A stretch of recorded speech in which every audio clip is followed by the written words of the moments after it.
You busy? Mm-mm. Okay, let me run something past you real quick.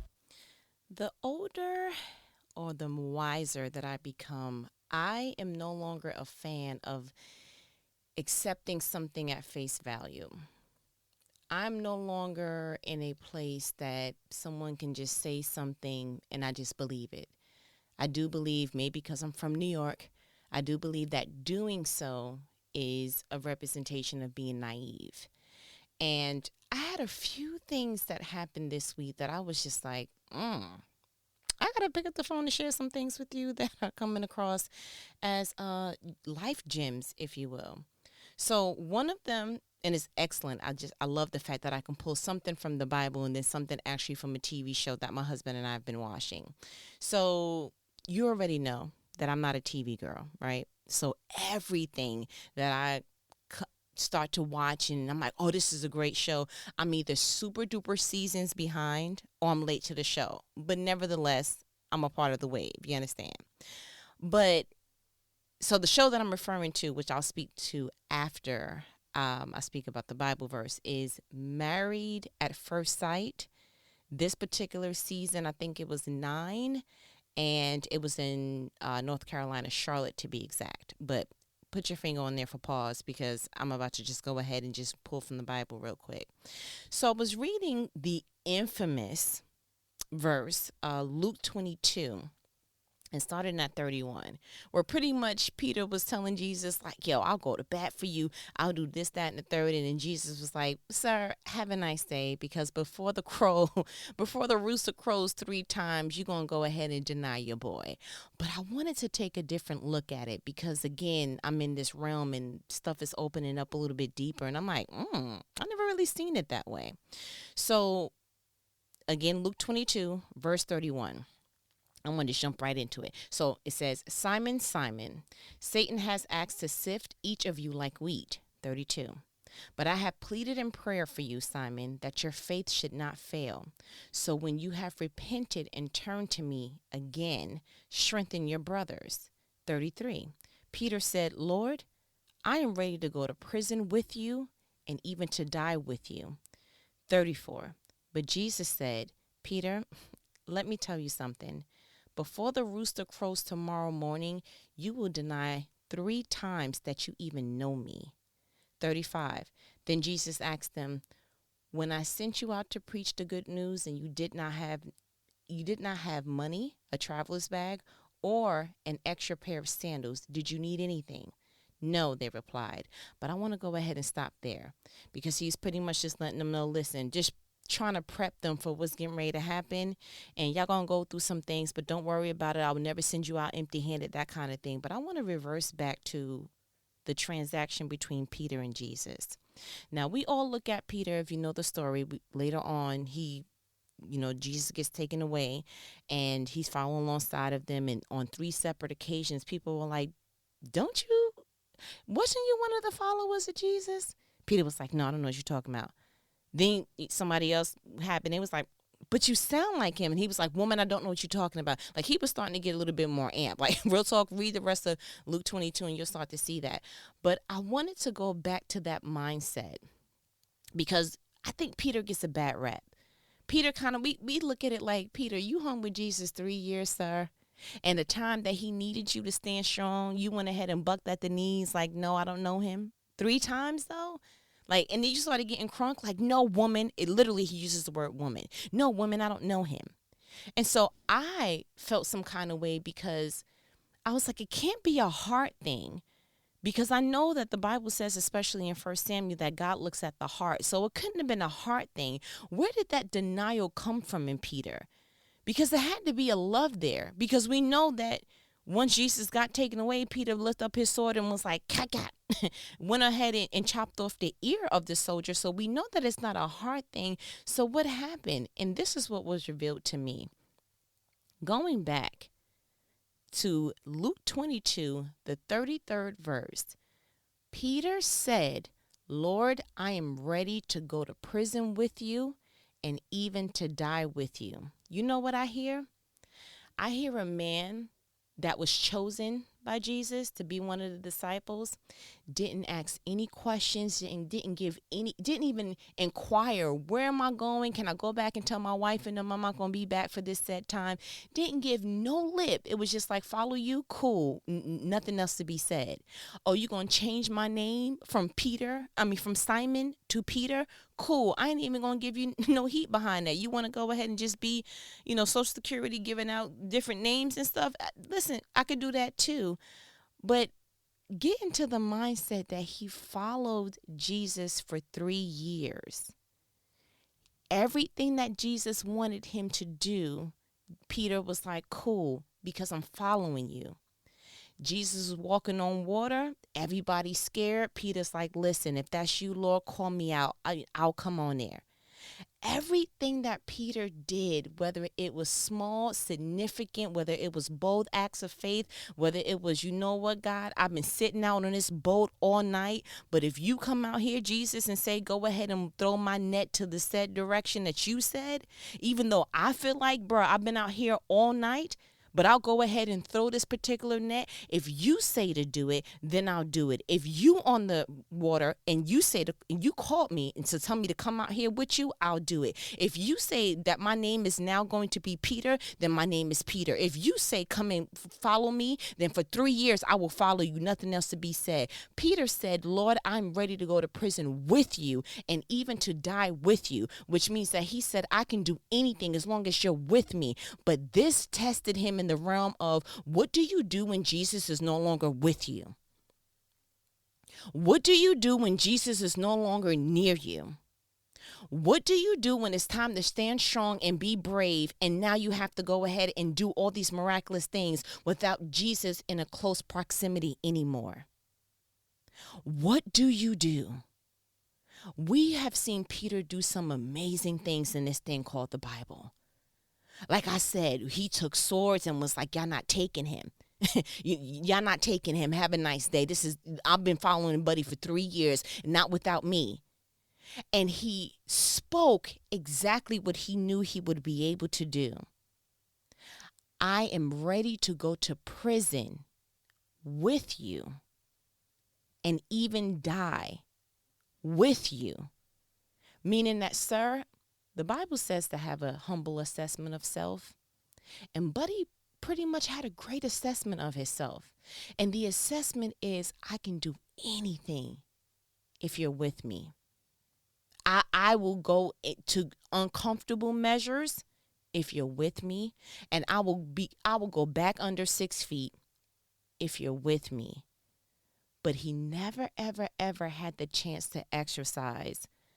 How do I convey this love and exercise it in a boldness when there's no longer a physical, tangible evidence of Jesus being with me? And I think that's why throughout the Bible, God says, for I am with you. I will never forsake you. I'm the beginning and the end. It is something about knowing that, God, you're with me, that changes your stance. That you don't have to be afraid anymore, that you don't have to be fearful of what people will do to you, will say to you. The outcome is never fearful when you know that God is with you. But put yourself in Peter's shoes. For the first time in 3 years, it was, what do I do when I'm scared and Jesus is not tangibly there? What do I do when my life, literally, speaking as Peter, is on the line and I can't turn and look at Jesus again? What do you do then? That made me start to think, are we starting to put too much on people too fast? Or are we judging them on something that they never had room to exercise? Because I asked myself, I said, where in the 3 years did he have room to go ahead and operate independently outside of being sent the 2x2? But he still had a little bit of Jesus connection. He still had a right-hand man or two. As far as I read, when he was being questioned, like, aren't you with him? It felt like he was by himself. It felt like he was by himself. And I think the human aspect of, When a person feels like, for lack of a better term, that their back is against the wall, sometimes you revert to what you know, or just denying any part of being associated with anything. And I was like, man, I feel bad that his actions didn't reflect the true narrative of his heart. That he denied Jesus 3 times, but his heart didn't deny him. That he didn't know what to say or what to do in that time space because he never had the space to exercise it. It's not like he was tested. It's not like Jesus sent him real far away for a real long time. For as long as we know, we don't know exactly who said that time that Jesus went ahead and blessed the fish and the loaves. We don't know who said, listen, you should send them away, because we don't really we don't have enough to feed all these people. But every time there was a problem, guess what Peter was able to do? Bring it back to Jesus and say, I have no idea, bruh. And then Jesus was able to give the directive. Go ahead and dip that cup in that water and pass it out. I'm going to go ahead and say this prayer real quick. Break off this fish, break off this bread. Y'all keep passing it out until I say stop. Okay, what I want you to do, I know you've been out on that boat all night, Peter. Okay, I understand that you cleaned up your nets and you was getting ready to go, but I need you to go back in the deep, and I need you to go ahead and put it to the left, and this is what you're going to do. And yeah, so now that's what's happening. Also, I need you to go ahead and go down to this fish, go all the way to the bottom, get that fish, open up the fish's mouth. There is a coin. Give to Caesar what belongs to Caesar. Go ahead and pay your taxes, sir. Also, I need you to, Peter was a great assistant. He was a great person who was able to follow direction. But Peter was never tested on when his life is on the line, when his livelihood, reputation, when his faith, when his strength, when all that is on the line. Who do you go to? Because the one that was able to save you all this time, he's over there getting questioned on who he is, what his identity really is. And so that made me think of the show that I told you I've been watching, The Married at First Sight. I noticed this one particular couple named Matt and Amber. O.M. Jizzle. Just to give you a little bit of background. Matt Gwynn is a former professional NBA star. I don't know how far he made it. I wanted to look up his stats, but he irritated me to the point that I was like, no, thank you. Self-proclaimed. He said that he went overseas and played and did all that stuff. Okay, great. Now, if you don't know, real short snippet, Married at First Sight is a show where 3 experts from different backgrounds, sex expert, bishop, all those other psychological things that they do, come together and say, okay, we're going to interview this large sum of people, and from those we're going to pick 3 to 4 couples that we feel like match each other. We're going to do this in extensive research. We're going to look into their likes and dislikes. We're going to comb their job and their apartments and everything that we can to make sure that when we're pairing these 2 people together, we're pairing them with the ingredients to have a successful marriage. And the only time that these 2 people know of the name or the description or anything of the other person they're going to marry is actually at the altar. Like literally, it's like blind date, but wedding style. Like, oh, I'm sorry, you are? Okay. And then we recite these vows, and then we kiss, and it's I do, and then we're legally bound for 8 weeks, and they're going through the regular motions. They're going on a honeymoon, they're moving in together, they're going on dates, they're getting from time to time some type of counseling sessions because the experts come in and check on them from time to time, show them footage of how they're talking with each other and all these other different things. And what was really, and then at the end of the 8 weeks, they decide if they want to stay together, if they feel like not so much, and then they have to get a legal separation and the whole spiel. What was really interesting about Matt was he started the process a little shaky. Like, oh, okay. First, it was strong in that he showed up at the altar. He signed up. He wanted to do it. They went on a honeymoon to Antigua, and then when they came back from the 5-day honeymoon, mind you, this is an 8-week process. He came back, and the apartment that they moved into, he was staying out all night. Like the timestamp literally shown that he was at the apartment at 1:30 p.m. and Buddy didn't come back home. to the next day in the afternoon. Wasn't answering her text, wasn't answering the phone, wasn't doing any of that. So the girl, Amber, that he's paired with, his legal wife, was crying and doing all that. And the expert came in and she's like, oh no, she wanted to tear him a new one. And so fast forward all the way to the end, it turns out Buddy was super duper cheating. People all around Charlotte, because Amber said that Charlotte was small. I don't know, but people were sending her screenshots.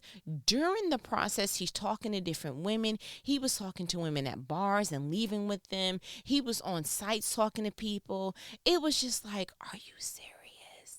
And the first thing that came into my mind, because they do give, their background story.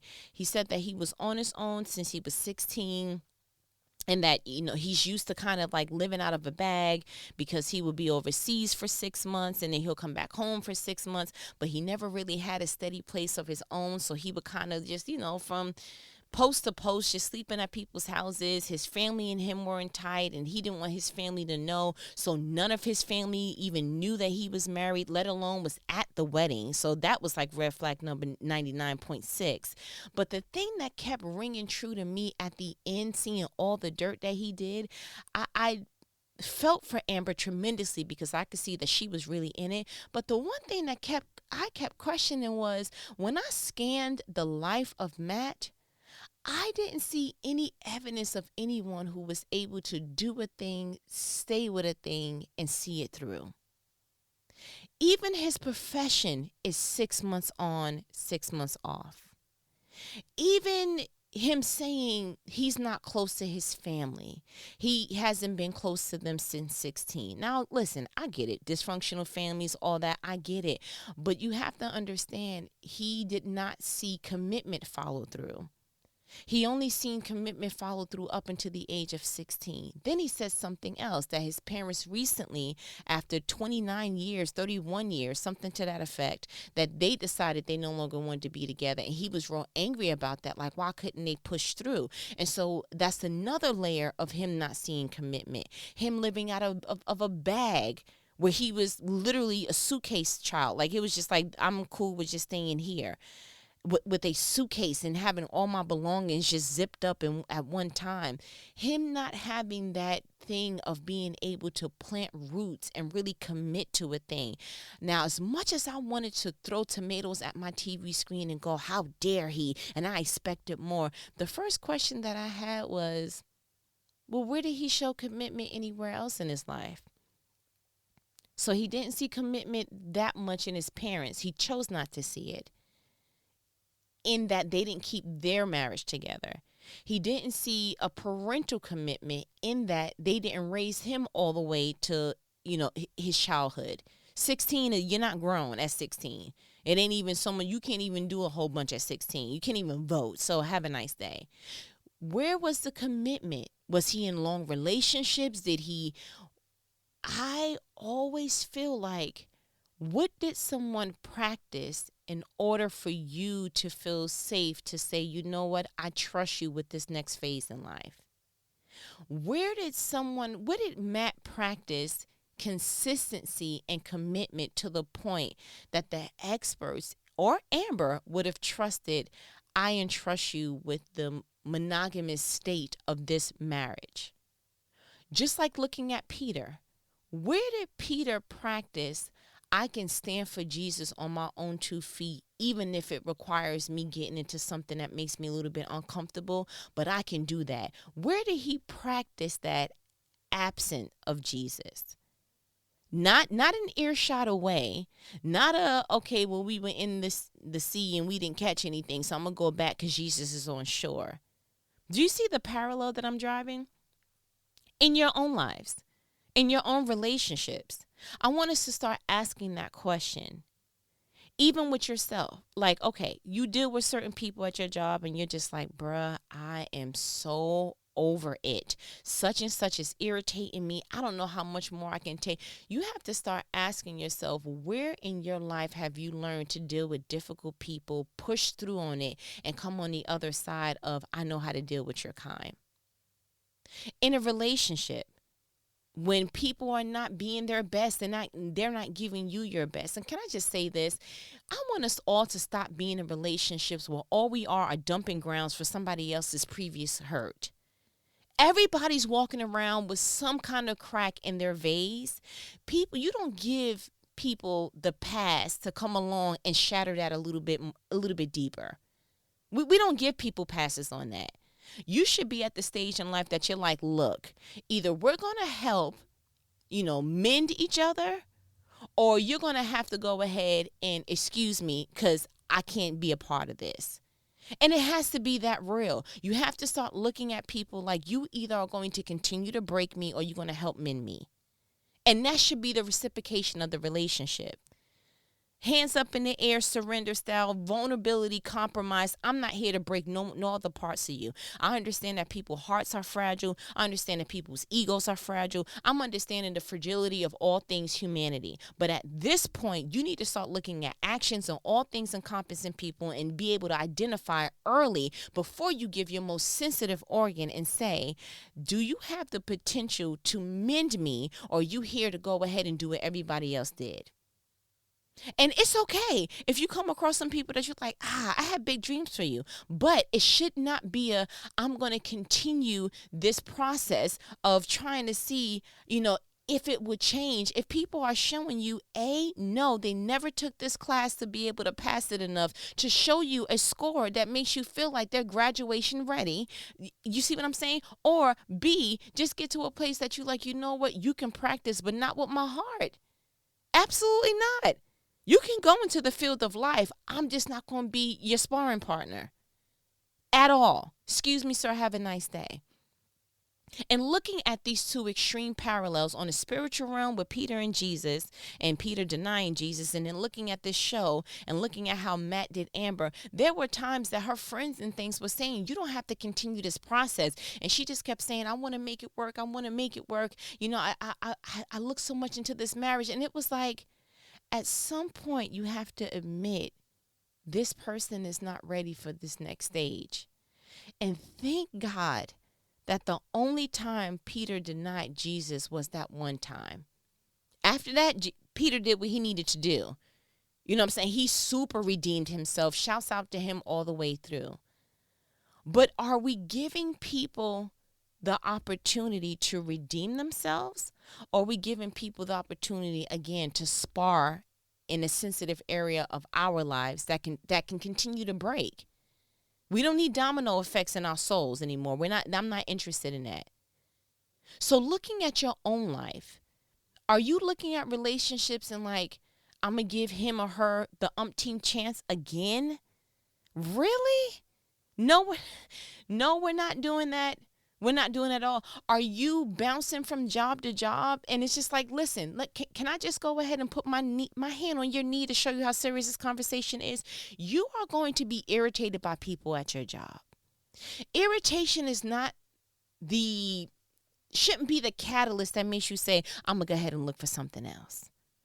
That shouldn't be the catalyst. You need practice to follow through, to get to the other side, to get a test score high enough to show that you are ready for graduation. Or else the way that life goes is you will repeat the process again. And we really don't want to repeat the process because it's painful. I don't care how many kids you have, birthing another one is painful. I don't care how many tests you take, you always get that little pre-jitter like, okay. It don't matter if you're taking a test at work or taking a test in elementary school. The testing stage, it still feels like gulp, the big gulp. You see what I'm saying? Where are you practicing? No, I'm going to follow through for your own personal development and growth. And where are you being a great analyzer of those people in your circle that you're able to identify as early as possible? You actually are approaching me with a hammer, and I actually needed you to approach me with Band-Aids. Because hammer actions show I am reckless with what I say and what I do. And if you are close in my vicinity, then you're going to get shattered as well. It don't matter if it's you or someone else. The state that that person is currently in, I call the hammer stage. And that shows you are too damaging to be that close to something that is precious to me. Whether it's my ear, me listening to things, whether it's my heart, me receiving you a certain way, the hammer actions, you need to go ahead and push a little bit to the side and say, I can't think, I'm not going to be able to do it, but thank you. Hammer actions are really different from Band-Aid actions. Band-Aid actions show I may make mistakes, but honestly, I don't have no more tricks up my sleeve, and the only thing that I have in my hand is this Band-Aid. Whether I use it on myself or I use it on you, but I'm safe enough for you to approach and get close to. In whatever realm that's in, whether it's a job or friendship or building relationships or repairing relationships, you need to be able to see enough Band-Aid actions that you are able to convince yourself that I trust getting a little bit closer. I trust getting a little bit more vulnerable, and I trust this person with the next stage of my life, whatever that may be. Praise God that God is the beginning and the end, and he knew that that was going to be the only time that Peter denied Jesus. And he knew that Peter needed that experience to go check himself and say, oh my gosh, did I just do that? And be able to have something in his heart that says, never again will I ever. Never again would I ever. Because prior to that moment, Peter was able to do whatever as long as Jesus was with him. But what was needed inside of Peter is I need that same tenacity even when Jesus is not with you or near you for that particular sake. So taking that same aspect, that same, you know what? I love the fact that Peter is a success story, that he was able to take a moment of, man, I messed up. And not I messed up because of a heart condition, as I stated, but messed up because it was a new level for him. Peter never had to really walk that out. It was new to him. But did he learn from it? Absolutely. So where can we take that in our lives? Either personally with ourselves or how we handle other people. My challenge to you is look for the Peter moments where people, even if they make a mistake, they're able to go back to the lab and not repeat that mistake. That even if they do something that sounds hurtful, that you can still see the heart of the matter and say, no, but I know that you actually feel this way. Not because of my own emotion, but because I see a life walked out that looks different. Yeah, you may have relapsed at one time, but you know what? You've been clean for such and such years. Yeah, you may have said that one hurtful thing during that argument, but you know what? That argument was it was the perfect storm to say something crazy. You were sleepy, you were drinking, you were whatever the circumstance or inclement weather externally was. Yeah, I could see how you went ahead and slipped out a few hurtful things and a few hurtful jabs. But you know what? I know that that's not your nature. That hasn't always been the way that you've spoken to me. And you know what? After this, I believe in my heart, because of how remorseful you look, that you say that you're remorseful and that you show that this is probably going to be the last time that you go ahead and implant me into this place of pain.